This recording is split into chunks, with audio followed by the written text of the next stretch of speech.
Hello there, welcome to our channel Tutorial Guru again. Hope you're doing fine. I'm back with another tutorial video, and today I'll be showing you how to log into your Netspend credit card account from your computer. And now without further ado, let's dive right into the video. But before that, don't forget to like, subscribe and hit that bell icon for more videos.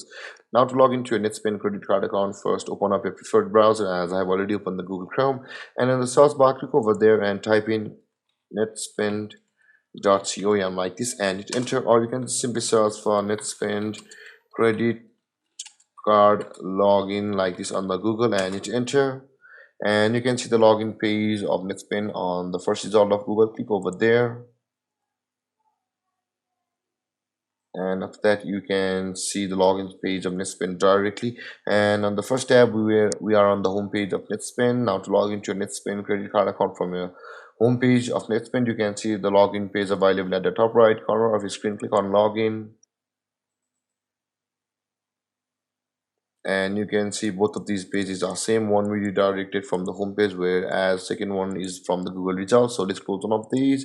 And now to log into your Netspend credit card account, you'll be required to enter your username over here, and after that enter your password over here, and then click on login to sign in to your Netspend account.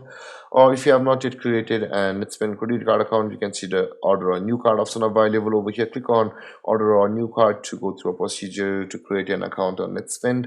Or if you have forgotten your username or your password, you can see the forgot your username or password option available over there. Click on either of these depending upon which one you lost to go through a procedure to retrieve your username or password. And there guys, this is how you log into your Netspend account from your computer. And if you have any confusions or questions regarding the topic, don't hesitate to comment in the comment section below, and don't forget to like, subscribe and hit that bell icon for more videos. Thank you for watching guys. Peace.